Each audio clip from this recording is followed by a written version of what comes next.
of Docker. So all those softwares, all the vendors which are on the market for the cloud, for example, AWS, Microsoft, Cisco, IBM, Oracle, Infosys. So everyone has their cloud environment. So they will not exactly Infosys. Sorry to say that it is all. I mean the main vendors are IBM, AWS, Microsoft. We have Cisco, Oracle. We have SAP, Adobe, Salesforce. We have ServiceNow, Workday. So all those Google, so all the vendors have their own. I mean data center located in different regions of the world. So if we take consideration of the AWS, if I open this AWS console, I will show you the what are the reasons where Amazon has their own data center.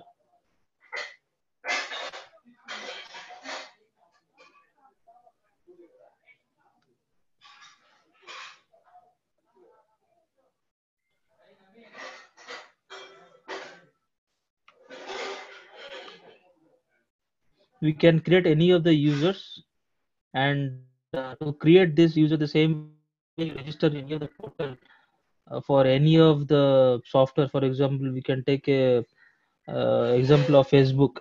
So if you create a new account, if a new user comes and create a new account, so there are some information where Facebook will be looking at. For example, the first name, last name, your email ID, registered mobile number, and if you wanted to give your uh, location, that also is fine. Otherwise, here the only difference is we have to give a credit card information. So that credit card which AWS is asking is only for the authentication, not for any other purpose. So they will just need to know that the the user which is, I mean, who is trying to register is a genuine one. So they will we need to give the credit card information, and it will charge 2 rupees, and after that that 2 rupees will be credited to your credit card. So once you create your account, you will have a user ID, I mean user root user sign in and another user admin user. So once we have the account created, first time we need to log in using the root user. Then we can have created an admin user through IAM role. So these are the service which IBM provides. These are one of, I mean, all the services which IBM provide. Sorry, no, the AWS provide. Pardon me. Yep. So what I was trying to show you is the reasons. So these are the reason which AWS has the data centers. You would have thought if this US, for example, I will take example of a US East Ohio. So if the server you host on the US East Ohio, that data center went down for some of the reason, maybe because of power issues or maybe because of the network issue. So there will be total impact of your environment. So what AWS has done is in this Ohio region they will have multiple data centers. The data centers will be the size of a full company. You can like it is a big size. You can't imagine also. So so each data center will have their own infrastructure, and those data center are referred as a available zone. The AZ we call it in AWS is AZ, availability zone. So in that way, where you host your application in cluster, in that way we can have our cluster environment in different data center. If one data center goes down, the other data center will be functioning. So the server which we host in the up and running data center will have no impact. In that way we can mitigate our issues of any application or data center or server issues that we call as high availability. The same way we have in India, that is Mumbai. We have Asia location Mumbai, Hong Kong. We have Seoul, Singapore, Sydney, and Tokyo.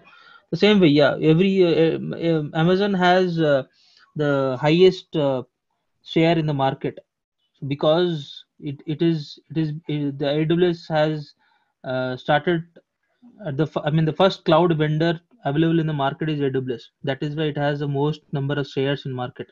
Then we have Microsoft. Then we have IBM, Google, Oracle, Cisco. So those the last bottom which I said four is the well-known vendors which have same equal number of shares in the market. So, and the requirement, I mean the job requirement outside is also same. It is not like AWS has more requirements and Microsoft has less requirements and all. So in the market also everyone plays a equal role. Microsoft has good support and uh, uh, good operating system in respect to the Microsoft. I mean the operating system, that is Microsoft operating system. Whoever the application which are running on the Windows machine will preferably go to the Microsoft cloud, that is Azure. And the mainly this also has Windows, but Microsoft anyways has the vendor is a vendor of the operating system, Microsoft operating system. Then most of the time people prefer to Azure. So I will just go through our PPT and then I will give you a demonstration about how to create a server and all. So this is about introduction to the cloud. So we'll explain you about the what exactly the cloud is, what type of cloud strategies we have, what are the vendors available in cloud, the advantages, disadvantages of cloud, and the reasons what I just told you. The availability zone, how many availability zone there in each region. So when I say data center, no, the location, sorry, the reason is nothing but your location which we see in the console, which says this Ohio, Mumbai, and all. These are the regions. And inside this region, there will be some 3 data center, 6 data center, depending on the region and how much they spend. That each data center is referred as a availability zone. So when you okay, so now going to the next slide, we have private virtual cloud. So this is nothing but your isolated region. You might be thinking that I will be creating a server online where I just need a small utility, that is PuTTY, to connect to that server, or a RDP, that is a protocol which will be used to connect to a Windows machine. I don't want my server not to have the same hard disk, or the virtual machine which we create on the cloud should not have any connection with the different account or different client of another company. For example, uh, client like Flipkart or Fiat, or we can take Volvo. For these three vendors, take an instance, create their own infrastructure on cloud, that is AWS. We don't know where our server are hosted. The only thing we know is the availability zone and the region, in which space, in which hard disk, or in which location, or which rack of the server which is available in our availability zone. We don't know where the servers are hosted. So we may be thinking that might our data or the hard disk which we use creating the virtual machine might be shared with other accounts or other companies like Flipkart, Amazon, or Fiat, or Volvo, whatever it is. So we have different concept here to isolate the our infrastructure. There are some three concepts where we can have all those segregated. So after deciding that, we'll have this VPC where it will isolate our a logical isolation of our environment, where we'll have the IPs specification, subnet will create, we'll have the route table to route the request. Route table is nothing but your router. So mainly you would have seen in the internet cafe where they will have the big switch. All the request, I mean all those computers which are assembled in your internet cafe will have a Ethernet port, and the cable will be connected to the switch. So all the request passes through that switch, and all the rules, all the firewall rules which we mentioned, it will be applied on the switch. So that plays a very vital role about restricting the IPs and the port which you do not want to access or do not want to allow to your system, or some of the request we want to block it, should not reach out to the public internet, that is outside world. Yeah, the same thing we will see in the configuration. What exactly is we have security grouped NACL, NaCl is like a private connection where we want to make a server as a private server. At the same time, some of the requirement needs a internet access. So private servers are like it is internal to your organization. We should not have any access to the public internet. So outside, if I have internet connection and I want to connect to a server which is have a private IP, so we will not be able to connect it because it is already blocked. It doesn't have a public IP, it has a private IP. So we'll give you example of what is public IP, what is private IP, how to configure this NaCl. We have security groups. So this security group is nothing but your private firewall, which will have some protocol, which have port number to configure. Internet gateway is nothing but will allow our request which goes to the internet through the internet gateway. DHCP is nothing but your domain, whatever we specify in the domain. That is a small topic here. This whole course is about AWS Solution Architect. So we'll go through some point which are required for this course, and some point just high level will give you the insight of it, so that if you are opting for a next level course which is sysops or some networking course and all, that will help you on the concept. We'll have a practical where I will show you how to create a VPC, how to create a EC2 and all. That will have a small demo now after this PPT. So we'll have EC2. EC2 is nothing but a server where what I told in the first starting of this session about the server, where we will buy the processor, RAM, hard disk, or that the hard disk is mainly about SSDs and HDD. So SSD is mostly used in the production environment and in the, I mean, by the cloud, because of the input output. The request coming in and request going out will be faster. That is SSDs. I will have you would have seen your laptop. Nowadays, most of the laptops are coming as SSDs. It doesn't have HDD. HDD also is coming, but the prices are very less. So difference is that the input output will be more per second. The input output can be more, which you see in the SSD. The copywriting, where you try to copy some data from a pen drive or hard disk to a laptop which has SSD, that will have good performance as compared to the pen drive which you copy to a laptop which has SDD. So the main difference is your input output. RAM also plays a vital role, but SSD is the most vital thing where this faster operating things happens. And now we to talk about the EBS. So this EBS is nothing but it will connect to your EC2, that is your hard disk, that the one which I just told you about the SSD and HDD.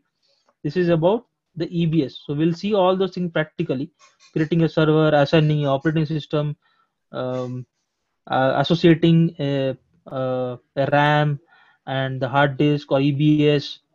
We'll have processors, which processor you want. We have different processors like compute, memory optimized, for graphics, for example, for gaming purpose we have some operating system. We have some operating system, sorry, the processor for application based, where sometimes for the Flipkart Big Billion Day, you can take example of Amazon festival. In that case, the users counts also increase because of the discount. So in those scenarios, your application burst like anything. For instance, if your application normal is 20%, in that scenario, in that particular duration of 10 to 15 days, wherever the offer is mainly been provided by the vendors, that time your request might reach more than 100%. So those kind of requirement can be accomplished using a compute operating system, compute processor, that I will show you on the console. EBS is nothing but your hard disk. What kind of hard disk you will be using it? We'll have EFS. EFS is nothing but your file storage. The main advantages of AWS is the sizes are unlimited. The main thing is, for a on-premises server to compare with the cloud environment, the difference is, we have to attach each and every time wherever a new thing has to be added. For example, a hard disk. We have 1 TB hard disk allocated to a virtual machine or a, a, a server, a physical machine. After 10 years, customer feel that I need one more TB to have the data stored. So in that case, we have to again go to the shop. We have to buy it. You have to contact the IBM vendor or HP or Ubuntu and all to buy the hard disk.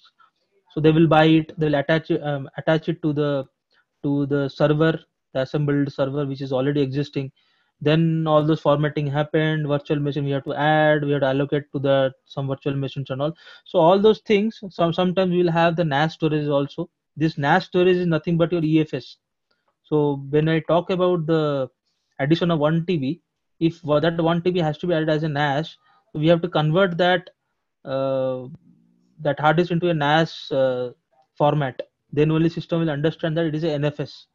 So for that we have the EFS already serving the purpose as a SaaS, software as a sorry, the platform as a service. So this will work as a EFS. I will show you how to create a EFS and how to allocate this EFS. And this size is unlimited. You can't imagine the size. You can close your eyes and think of some size, and that size will be available in the EFS. And this is not been disclosed to the end users. So whatever data we use, whatever data we store, depending on that, we will have to pay the amount. The payment is prepared, and that payment also we can see in the console. So this is all transparent. Everything can be controlled with this console. The console which I show it here, you will see all those informations here: billing dashboards, order, invoice. So all the payment will be done here. I think I have some payment of 110 rupees, so I will just show you here.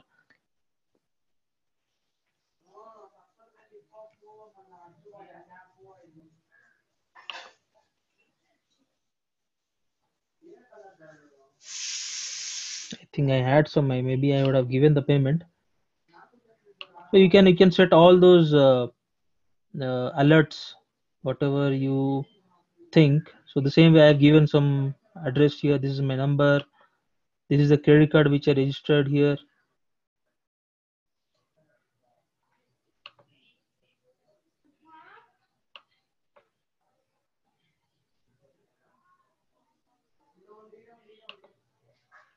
The month wise also we can see what is the month wise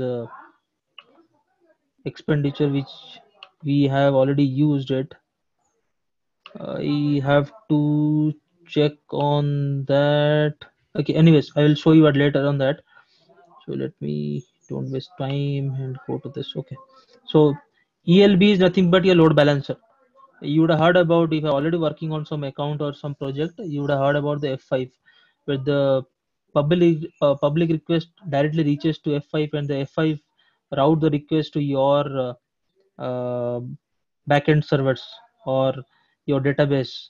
So this ELB is nothing but is your load balancer. We have also F5 as a software as a service. I will show you that in the console. CloudWatch is nothing but your monitoring stuff. You want to see how many resources has been used. Memory, mainly there are four components: memories, the CPU, the hard disk, and the network. So what are the uses of this kind of resources?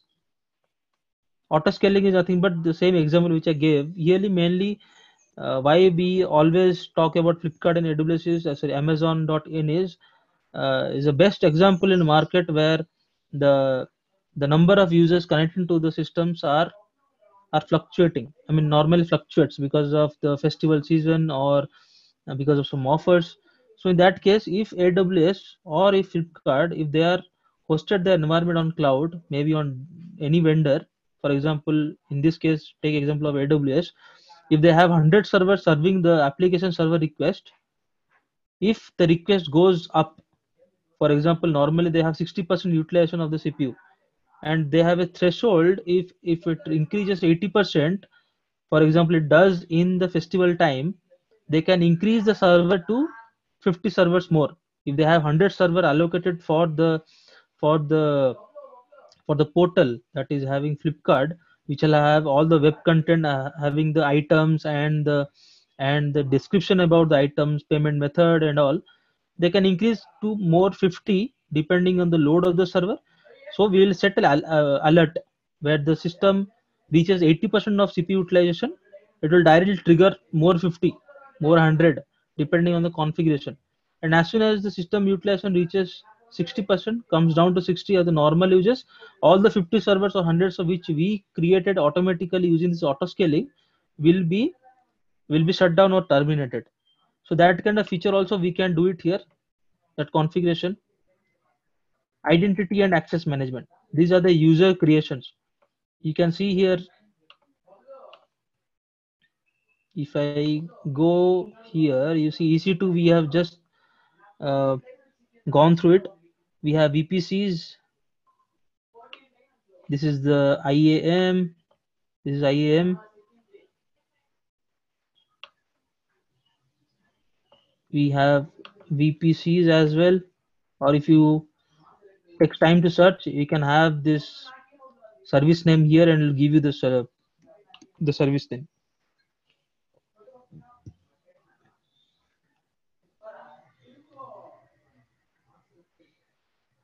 So this is the VPC. I've already have a VPC. So each region, whatever region you see it here, by default, when you create an account, AWS will create one VPC by default for you for each regions.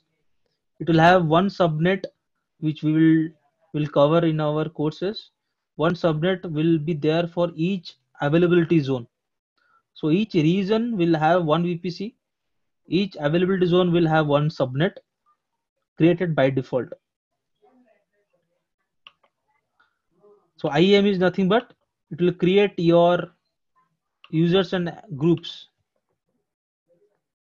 So when you create a new user in AWS, you will give your email address the way I logged in using my ID.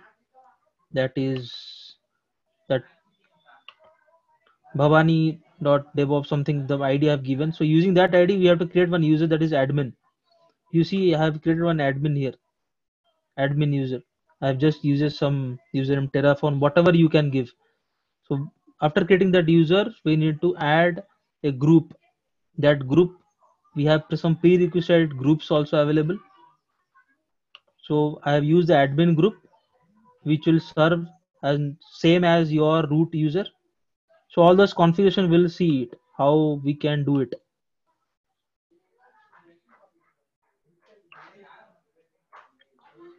Simple storage service is nothing but your object.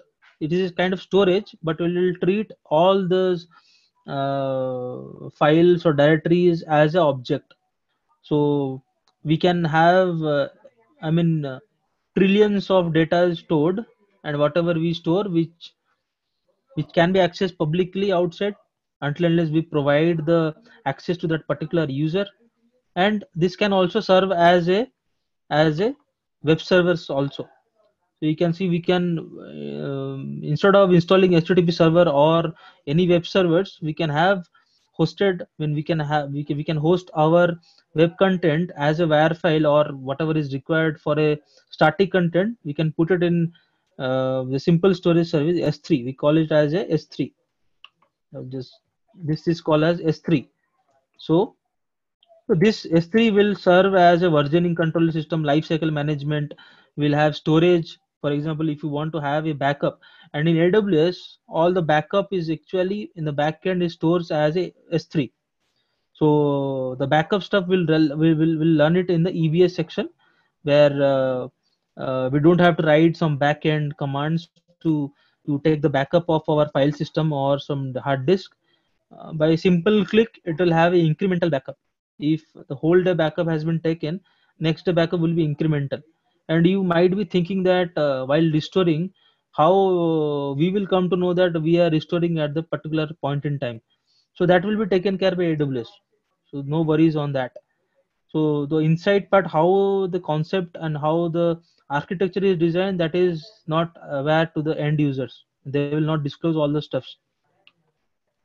Amazon Glacier is nothing but same kind of storage, but this has more latency and the payment, the charge, the amount which has been charged for using this component is very less, and for the data which has been stored as a backup in AWS, I mean Amazon Glacier, it will take some 2 to 3 days of time to get the data retrieved.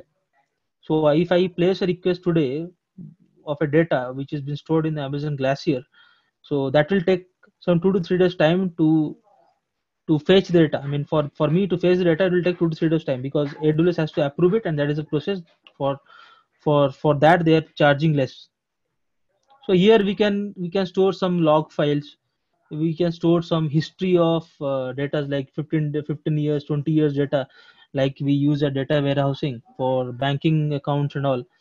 So that kind of detail we can store. It depends on organization, what methodology or what process they adopt, but this feature is also available.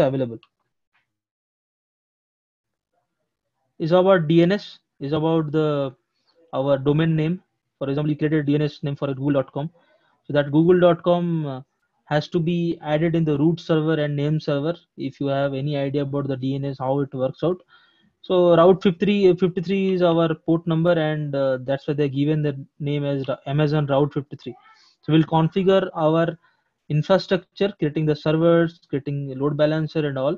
But at the end, we need to have a web server, because all the servers, your laptop is of no use if you don't have any software or any activity in that. So only installing the OS on the laptop will not satisfy or will not serve our purpose. So it has to be used for any kind of installation of software or some application, deployment of application where end users will be using it. Otherwise, the way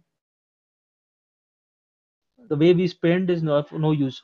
So once we have a setup of an environment, the next question will be like, customer will say that I want to have a website DNS as ktskills.com or google.com or amazon.in or flipkart.com. So those DNS has to be registered here, and it actually works with the the geographical whatever we have as a root server and name server. They will add the DNS there, and this AWS also has a hosting capability where we can use a DHCP server and creating it. So here we'll see how to configure our DNS and adding to the route 53 uh, service.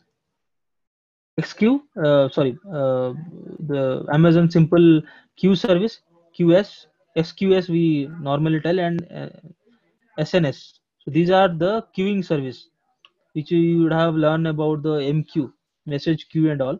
So this works as a that kind of behavior, and these topics are not depthly covered in this. We'll just give you some hands-on knowledge and concept behind it, how the queue works and what are dead letter queues and process queues, local queues and all topics. So sorry, Bhavani, sorry to interrupt you. Yeah. Just for like that, just one more query from fresher, and let's say people are joining from as a fresher, okay, from college they are joining as a freshers, okay, and they are Mhm. not aware of AWS technology. So can you just Okay. give some basic understanding, saying that how means college peoples or fresher peoples will correlate this AWS from the existing technology or something like that, See, because they first of all, they when have not having any virtual and any server background. Okay, for the okay. experienced people, that's fine, they can understand. Okay, that is the virtual experience they have, they know server, they know VDI, they know everything, and they can correlate like instance is nothing but is a server, or VDI or So AMI that is all nothing but things, is a, yeah. yes, yes. What I was talking is, so the topic which you see at the bottom of slide 10, 9 and all. The first thing is we cover the what is cloud. So in that place we cover what is all the terminologies which has been used. I Yes, just yes. gave some 10 or 12 keywords about it, but what is cloud, why cloud in the picture? That's why I'm always using my laptop. So they will be Right. well aware of the laptop and operating systems, processor, what processor is there. So we'll start from the basic. It's not like Yeah. we'll be using all those enhanced keywords always. So initially That's we'll good. go through the That's instances, what. I'm completely agree with you, because see, our motto is to join fresher people as well as experienced people who are that Yeah, yeah, wanted yeah, yeah. to do the transaction from the existing technology. They are also must be familiar with this every technology which is they can correlate from the existing technology. So Mm-hmm. I hope who is from Bintel background, or the virtual technology background like Citrix or VMware or VMware View, they will be getting this technology easily. Okay, because Yeah, yeah. from AWS, some Linux background is also required for just for command purpose. They should be very familiar for this. No, no, no, no. It's not. It's No, it's not like that. So the same way I told, depending on the OS we choose, it all depends on the OS we choose, and the depending on the OS we need the required skills to operate the operating system. one So we one can more create query, better like systems. there are like in Azure admin and AWS, people are like that can you suggest something on this, as per cloud background or cloud platform, like which one is like more preferable in market, or like No, convenient for no, this existing use. that's what I told. The market share everywhere is the same. First is the Okay. AWS share has most of the values in the market. Second is Microsoft. So now Hmm. everything is growing parallelly. It's not like AWS is up and Microsoft is down.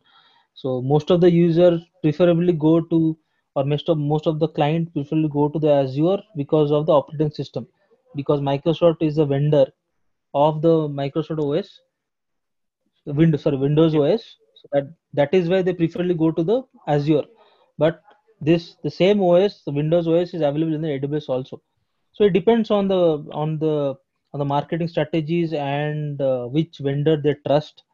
And Hmm. AWS has a good feature of the freshers or the newbie, which I mean, whoever wants to have knowledge on cloud is AWS will provide 12 months of free tier access to all those services. Not exactly all. There are some services which are free and which are being charged. So for practice, initially AWS is good. For Amazon Cloud, it is sorry. For Azure, it is only 1 month, I believe so. But AWS has 12 months. So Okay. that is the only difference between the market where people can have a hands-on on the cloud exactly for practicing. So this is just a platform. This is a console which I showed. This is just a platform to reach out to the cloud vendor infrastructure. So all the Hmm. services they are in our tip of the hand and creating this, clicking this, creating the servers. So using a small utility putty or RDP, we can connect to the Windows machines or the Linux machine. If you have a Linux server running on a Linux server, I'm using a Windows server. So if you have a Linux server, we can connect to a server from the terminal itself. If you are having a Windows server, I can use mstsc command to connect the Windows server directly to the cloud. So it depends on the requirement of the cloud. I mean, sorry, requirement of the project or account or vendor, which cloud they want to prefer. Yeah, sure. Thank you, Ramavani. And here, the same, we will give you some overview about all those components. So if I talk about it now, you won't be able to understand because it has all correlated with the previous concepts. The same way here, it will give you some import export about the backups. These backups is mainly you knowing about your, for example, if you think about your laptop backup, so you are not taking backup of your OS, you will take your backup of the user data. So the import export is mainly on the user data, and also you can take it as a backup of your OS also. It depends on you.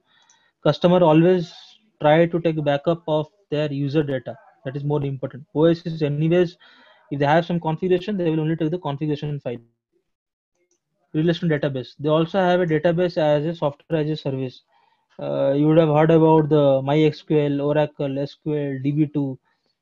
We have Oracle database, Amazon database. Amazon has a database here. They also have a database. Same service. So they have already created some SaaS for each database. So database has their versions always. So we don't have to take care of. If you're using as a SaaS, the main advantage is you don't have to take up of the upgrade.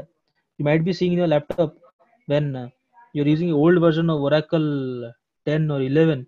Sometimes you may be thinking of upgrading your Oracle. So that Oracle version to the latest one. For that again we have to go to the vendor, buy it, the new version and upgrade in your system. And you have to take a import and export or backup of your database offline or online and import it in your new version. So this all the things upgrading part will be taken care by Amazon, so we don't have to bother about it. Amazon Redshift is also just a concept. It is not depthly covered in the Amazon solution architect. At the end, we'll give you some practical example where you will have a cluster environment created as a high availability. and you will have a hands-on experience on the availability zone, regions, subnets, route table, VPCs, Route 53, load balancer, the auto scalings and all. Yeah, this is all about uh, the the table of content which we will be covering in our AWS class. Let's just So give me, Kisan is let me having just show you some one creating the question. EC2. Mm-hmm. So I think Kisan is having some question. Kisan, can you go ahead? I have just unmuted you. Yeah, Bhavani, I have one question. Can you please explain once snowball? What is a Yeah, Kishan. snowball? Yeah, snowball is like it is your, for example, you want to shift your data from one data center to another data center. So that snowball comes, you can snowball treat as a truck, kind of truck, or it can be have a suitcase where they will take your data in the in whatever methodology they use. They will have a data transferred to to their snowball device. That device can be in the form of suitcase or can be in the form of truck. It depends on the data size. So it is nothing but your kind of migration work where you want to migrate from one data center to another data center, and the request can be made through a phone call to the help desk of the AWS. So they will take all the initiative. So I haven't done it anytime. That is not a part of my job. So this is the main concept. If I show you the picture about it,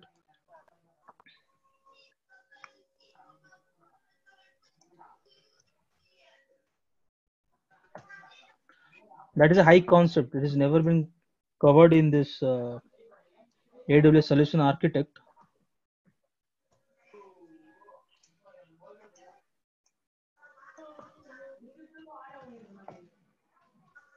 See, these are the kind of suitcase you would have seen in the movies. Some fancy kind of suitcase they will take and roam around the world and all. So these are treated as a snowballs. They will have the pen drive kind of device. So they will transfer your data using some Ethernet cables. You can see here we can have millions, trillions, petabytes and all. Okay. Okay. So so migration of data when it's not possible through online, so we can use this method, right? Yes, yes. Okay. Thanks.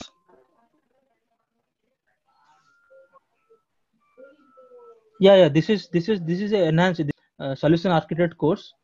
This will come to know when you work lively on the account, where these are mainly handled by the vendor and the architect and the customer. So it depends on them whether what they want. So these features, this service is mainly fulfills about the migration work, and the migration you can treat as anything. You can migrate from one data center to another data center. They want to migrate from Azure environment to AWS environment. That also can be done through where that is a lease line which we can convert. We can take a backup and all. But this activity is like on premises to cloud. You want to transfer huge data Mhm. where the internet connection cannot transfer that terabyte of data to cloud. In that Mhm. case, customer can request this feature where they don't want to have any data miss. There might be a case where you might miss some bytes or kilobytes or megabytes or gigabyte of data while transferring from cable. So this is a good process, but it is very highly charged. So I'm not much aware of the process, but I have heard about they usually we need to make a call and they will contact you giving all those price structure, and the process handles from the customer to the vendor to the data center. That's all. Okay. Okay. Hope I at least satisfy your half of the questions. And I won't be able to give you the full picture about the snowball because it is not in our hand. Yeah, I understood. Yeah. So the snowballs will be like this. They'll put it in a truck. So it'll all be very safe. So Amazon takes full care of transferring the data. Okay. Mhm. Okay. So Irfan, do you have any questions from beginning? Yeah, it's about this course. Like, is there any level like beginner, expert, or it is completely clubbed in a single course? Your voice is echoing. Your Hello. voice is little breaking. Yeah, is If, it if audible now? Yes, yes. Okay, it's just about the course. Like, is it like we have like is there any case with beginners, associate, expert, or it is clubbed in a single course? no, this is the starting course. Uh, can can you go on mute, please? Yeah, carry on. Yeah. So what I was saying is this is the beginning course of AWS, the solution architect. So the solution architect is the beginning course where somebody wants to learn about cloud. They have to uh, go through this course. The second one is AWS SysOps, that will have little depth knowledge about the servers and all. So if you ask me that which course is good for the starters, for the beginners, they don't know anything about cloud, so this is the course. So it's not about it depends. I mean, if there are some users, they don't know anything about Linux, or they don't know anything about IPs and networking, I can give you some overall idea about it, so that it won't feel you as a beginner. We can include the Linux commands, the normal basic commands, which you will be understanding using what is SSH, how to connect to Linux machine. So I was just having thinking of giving a demonstration on how to create a server, and just logging into the servers, seeing the utility which are there. It will take 5 minutes time. So if you want to see how I do it, how I configure, I can just show you that. It will take 5 minutes of time.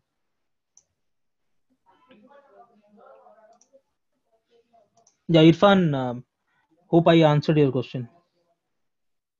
Or is it something you're expecting something else? You can come up with your query. If the voice is not clear, you can just ping in the chat and we can answer you. Hello. Yeah, Babani. Yeah, I'm good with the answer. If you can show, that would be great. Okay. Okay. Yeah. Okay. So see here, for example, if I want to create a Linux or Windows machine, so here I am normally familiar with the Linux machine. So because all our environment in our account are on the Linux machine, Windows machine also we have, but Windows machine has some key kind of private and public keys and all, so that we don't handle it. So for example, if I create a server of we yeah, I need to show you about the OS. So we have Linux OS, sorry, Amazon OS, we have Red Hat, we have SUSE Linux, this is Ubuntu. We can have Windows C. There are many servers which are available. These servers are mainly used on the production environment. Some server will have with SQL Server. Some servers are just the base Microsoft Office. I mean, Microsoft Windows Server 2019 base. So all those operating system is there on this console as a AMI, that is Amazon Machine Image. They refer as ISO. You would have done installation of your OS. I mean, if you're not done, you would have heard about it, where the extension will be ISO. That ISO you have to put it in a disk, write it in a disk, and use the disk while you do the formatting. So the same way we can do it on a using a pen drive. So that ISO is nothing but your AMI, where it will have your data of your OS, or if you have created that ISO using your user data, that also will be there. So that user data or the software is referred as your So AWS AMI is market. nothing but it's kind of as in virtualization using the template, right? Master image. Yeah, That yeah, similar you kind can of. say, yeah, it is an image. It is a master image. The Okay. image we is nothing but our includes our OS. When Yes. you install your Windows, it has a OS, and sometimes depending on our backup and requirement, we take the user data or user software installed also. So these Yeah. are the base OS. Some OS will have some of the feature like system 19, and these are mainly used for, I have worked on Apache web server where the GCC is required. I don't remember the exact full form, I can Google and check it, but some operating system will have this kind of software installed already, which is being used by the customer. So it depends on us what we need. And here you see Docker is there, PHP is already installed, MySQL is also there. So we don't have to check, or we don't have to install after the OS installation, so it is already installed. So here we have some list of operating systems. You can see many operating systems, and each operating system will have one free tier, which we can use it for a year. After a year, the price also we differs. That price also you can get it online. What are the price structure in using the resources? So everything is available on this console. We can easily navigate and see what are there. My AMI is this, where you create a OS and you can create a family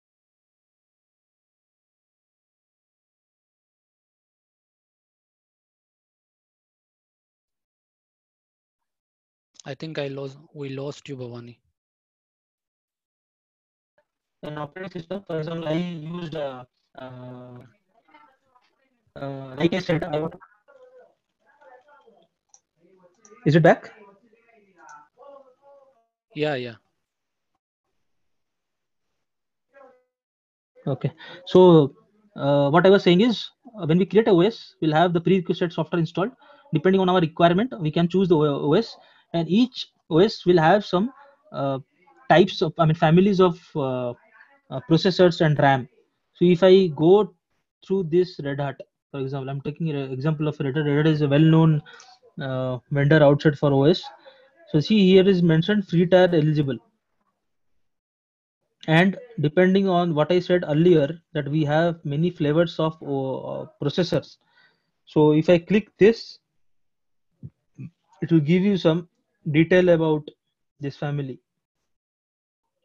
One CPU is there, 2.4 gigahertz, Intel Xeon family, 0.5 GB memory. So this is not free. If I create an instance using this, my, I mean, operating system and the resources which is just listed above will be charged, and that charge depends on the T2.nano family that we can Google and check it. For now, let me create this T2.micro. Go to the next screen. Oh yeah, let me show you the other families also. So these are some alias name which they give, and these are the RAM. These are, you see the CPUs. We have one CPU, two CPU. This family, some CPU will have 16. This one is having 48 CPUs, 96 CPUs. So it all depends on your requirement. This is the RAM which has been required for this. This is one RAM, 2, 3, 4, 8, 16. So all depends on the family what you choose. We have general purpose family. We have compute or optimized, which requires more computation. For example, if you want to transfer some data to one format to another, where computation rendering is required, so that case we need some compute optimized operating system. We have GPU, where the more CPU is been used. So it all depends on the required. Memory optimized database is mainly, memory is more utilized because the input, see, everything is related to the hard disk and the RAM and the processor. So there will be some request which requires little more uses of CPU, little more uses of memory, more uses of graphics, more uses of hard disk. So it depends. They have, depending on those requirement, they have created these families. So it's not like a new stuff. I mean, slowly, until unless you start working on it,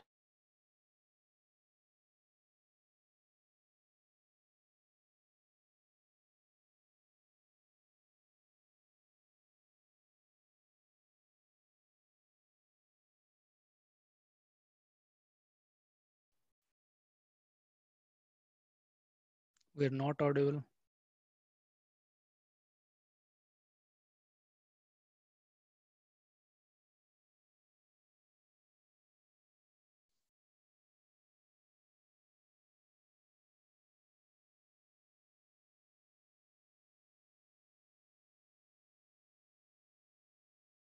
Hello, Bhavani, you there?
Hi, Rishi.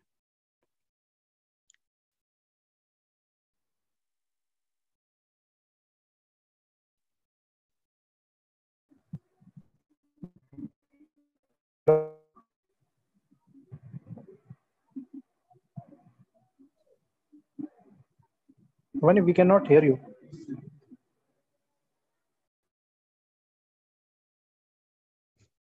Let me call him.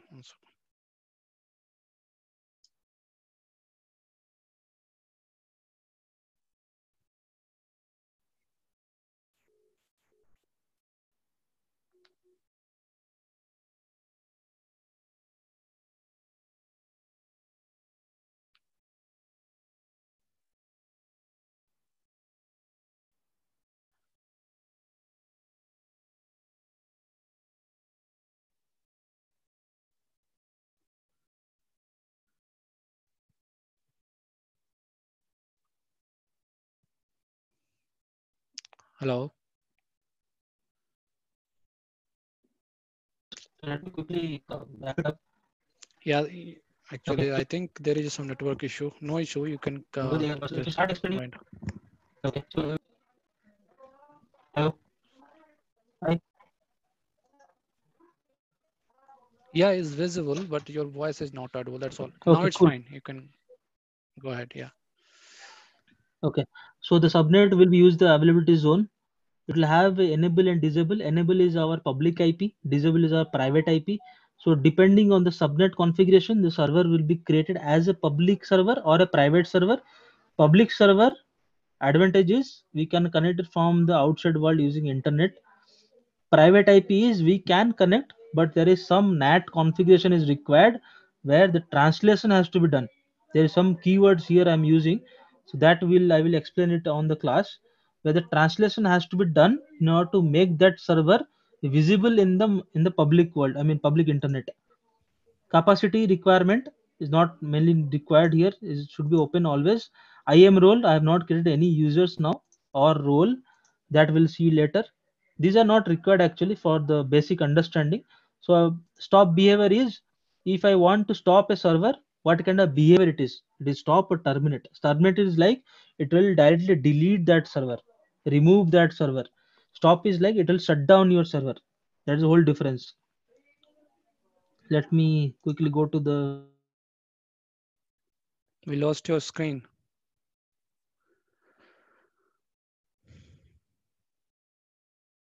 Can you share your screen?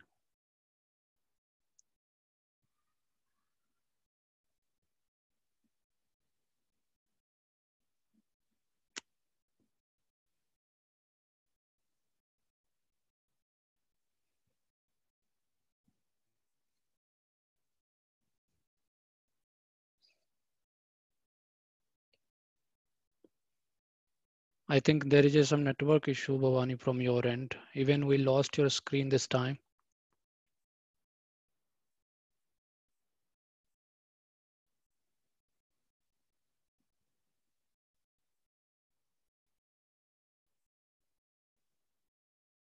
Can you reconnect if possible?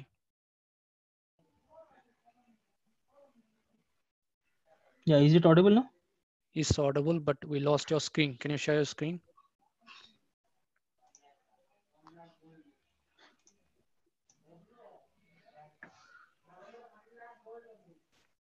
Okay. Is it visible now? Yes, we can Okay, see your let me screen. just quickly. Okay,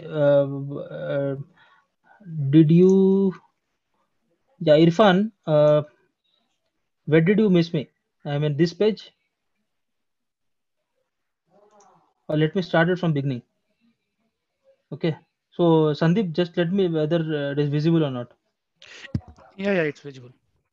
Okay, I have taken the Red Hat operating system. I'm taking the general purpose, going to the next page, choosing the instance, how many instance we require. This is the VPC, which will isolate your region.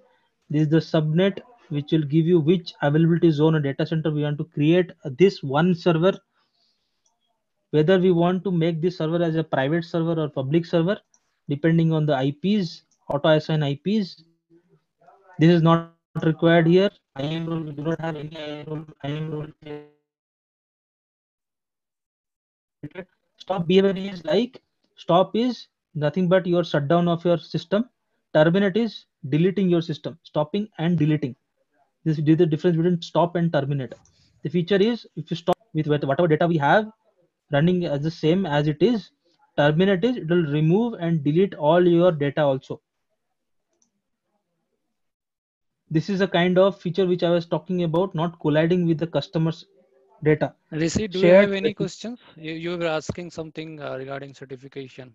I can see that message. Rishi, you are there? I just unmuted you.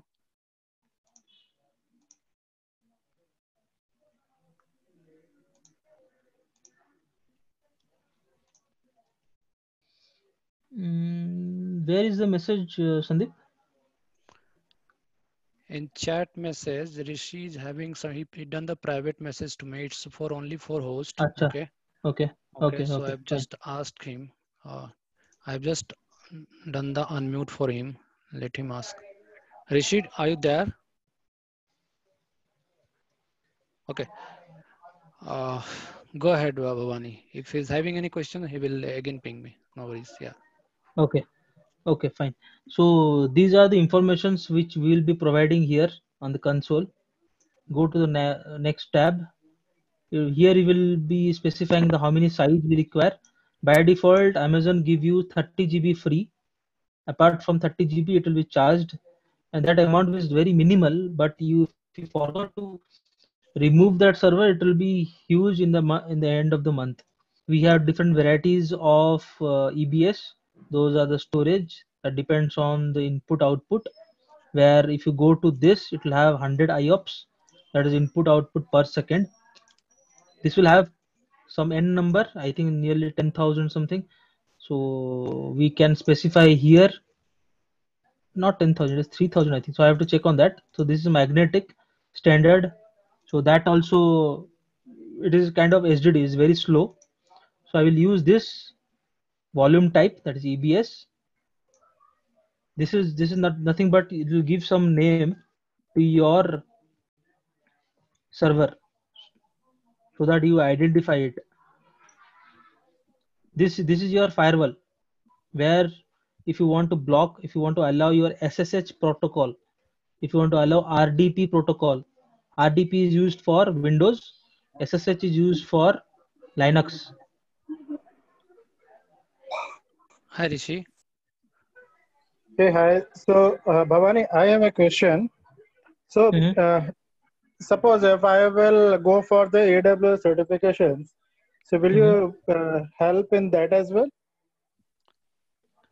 See, help in the sense I can give you some portal. I mean, we don't have any dump available with us. When I gave the exam in 2016, the question pattern has changed. So now there is a different pattern. So I have to go through it because the question pattern was like 150 questions. It is practical based. And I also heard about that there are two formats available for this exam, the old format and the new format. So it is all practical based, and one is the objective type, which I gave is the objective type, and I've gone through one document This which means was that you available. will. Okay, so that is what I was looking for. That you will be able to, you will be helping us to understand the topics and the things that will be Yes, required for it. Yes, yes. But it That all depends on your understanding and practical stuff. So we will have some paid paid websites where they have some thousands or 2,000 questions available. You might get those kind of scenarios also in the questions. So they have some 5 mock tests where I think they were charging some 1,000 rupees that time for one user. So for that one user can take 5 tests. So we can look upon that. But first thing is we need to understand the concept, and depending on this concept only you will be able to answer it.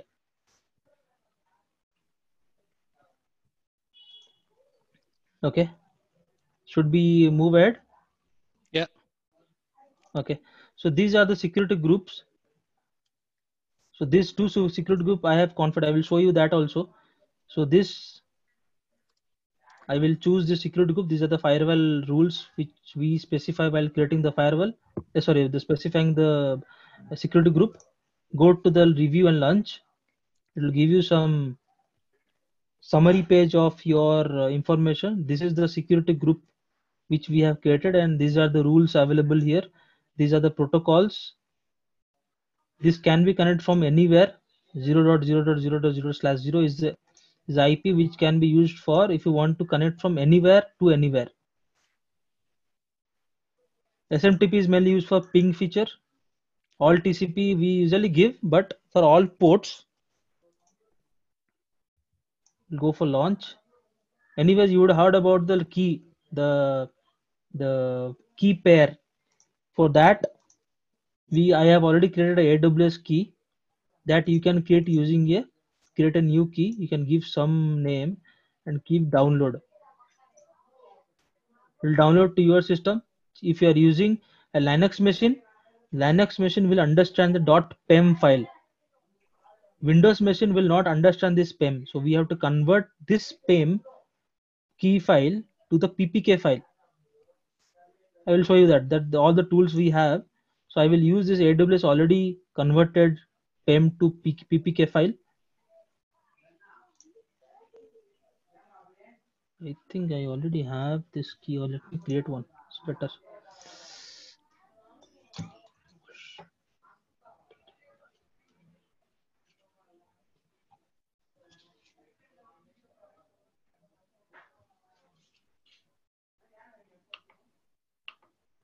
Okay, let me use this E only. But again, I have to go back. Okay, so now the server is getting triggered. We can see the status here. There are 3 status: running, pending, stopped, and terminate. Sorry, 4 status: terminate. So we'll go through it. This is pending. That means the server is been triggered, and all the prerequisites from the AMI is getting created. You will see initial checks. AWS will check your instance depending on your network and the infrastructure status. This is the public IP which I will be using to connect. Now the status is running. This is the public IP, and the PPK file which we created, we need to convert that file to the PEM file which we created. We need to convert that file to the PPK file. Here is the PEM file. Let me copy,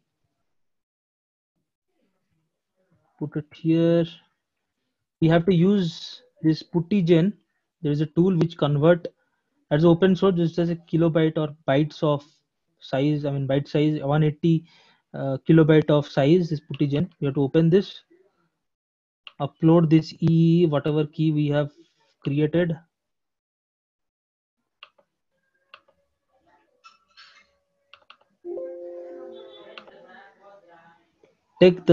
Save the private key. I gave some name AWS test. It will be stored under, let me save it in desktop. Go to this. Open your putty.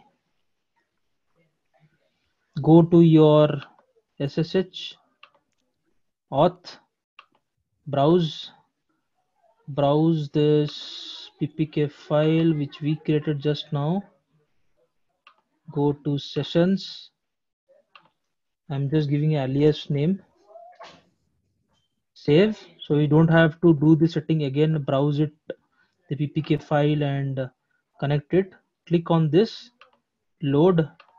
Give the public IP which is there in the console. This is the public IP.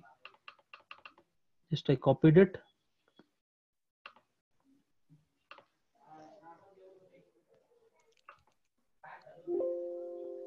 The first time when we create, always there is a exchange of certificate from my system to this. In Linux server, Linux flavor of operating system in AWS, the user by default one user is created, that is EC2-user. Yeah, we are inside the server now. This is the host name. Uptime 2 minutes. You see, just the server has been created. What else?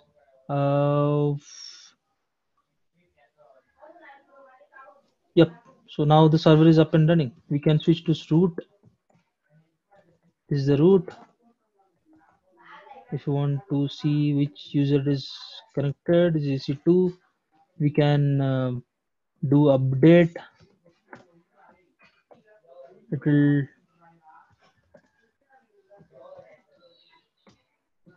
It'll update your system the same way you update your you get your patches and install on your laptop.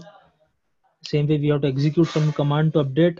So all those updation will be happening from the Red Hat repo list, which is available there.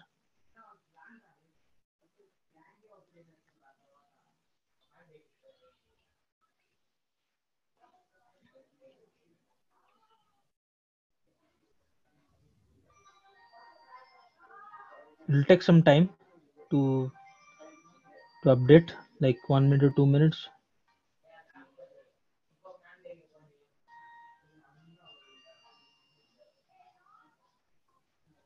So this server behaves like a server hosted somewhere, connects using putty utility.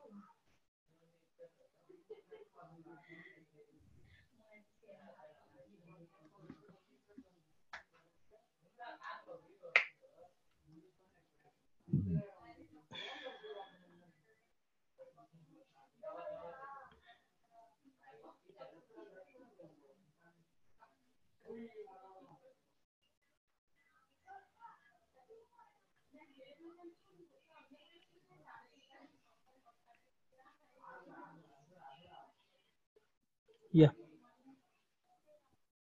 So let me quickly show you how to stop and shut down. Let it complete.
Bhavani, can you unmute?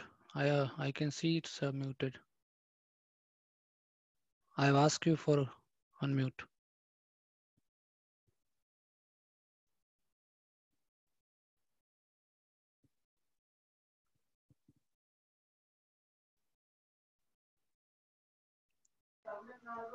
Okay, I was talking on mute only. Okay, anyways, is it visible? Yeah, yeah. Yeah, the Red Hat actually takes a lot of time to update. Hmm.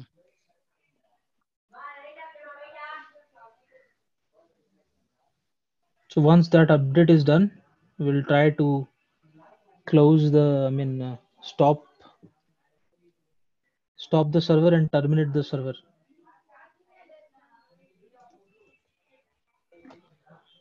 It's almost done. 56 is done. So it will not take much time now. So what I will suggest, Bhavani, for any newcomer or that who are joining this call or demonstration or joining for KT skill, for certificate things, we can help them. Okay. So what we can do, Exactly.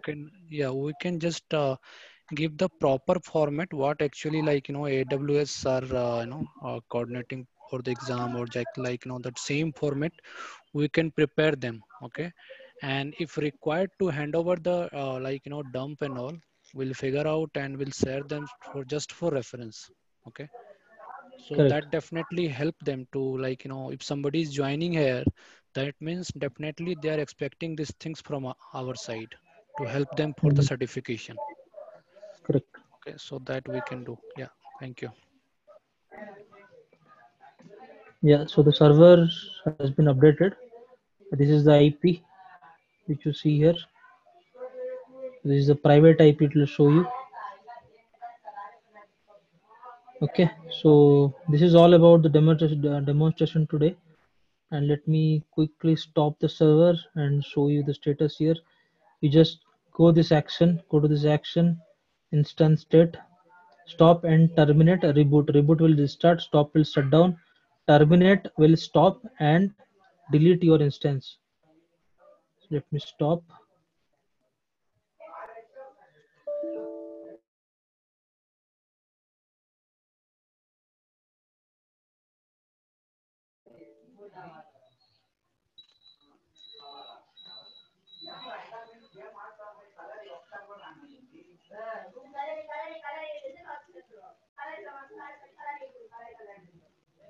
Yeah. So this instance is stopped. If you go here, you see your connection to the server is also closed. That means the server is stopped. Now I will just shut down the server, but this server state will not be charged. Here, if you see, your instance will have some backup. You see your load balancer here. So all this feature you can see it here itself on the console. Volume, the volume which we created, it will be here. It is online. So this volume also it will charged. AMI, we do not have any AMI as of now, but we can create one. So this EC2 services will provide these many features. So I will click terminate.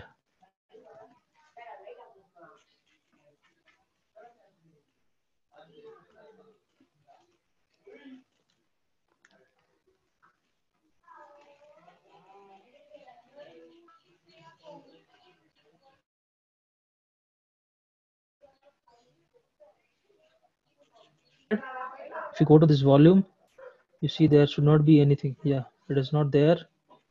Snapshot not there. It should not be there because we haven't created. Snapshot is nothing but your backup kind of stuff. So yep, so we are done with the demo today.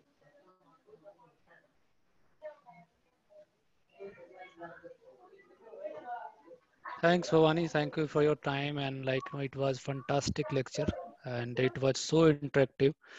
You have shown everything from theoretical to practical. So I'm expecting and everybody is expecting more session on AWS. And on the basis of this lecture, I'm expecting many participants to join this KT skill for the AWS session and courses. So I will request to everyone to join that to check in KT skill site. There is options to book the course. If you like this session, definitely you can go ahead on KT skill site and book your course for the further session. Any questions? Let me ask. I'll unmute everyone. So Irfan, do you have any questions? I have just unmuted you.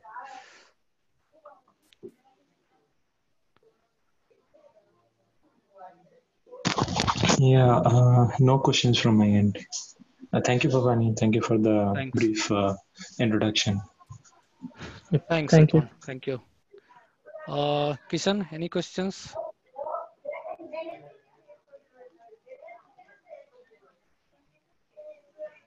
No, no, Sandeep.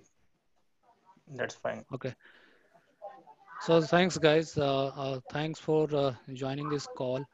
And I can see Subham from GIT has also joined. So thank you, Subham. I think you have joined when the session is already over.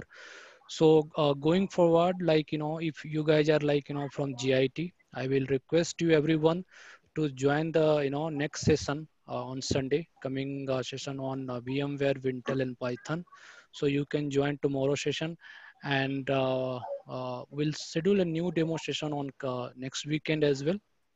So especially I'm talking about, like, that from I'm talking from Shubham, who is from GIT, and GIT is my, like, engineering college. I have done BTech from GIT. So I think Arvind has referred Shubham to join here.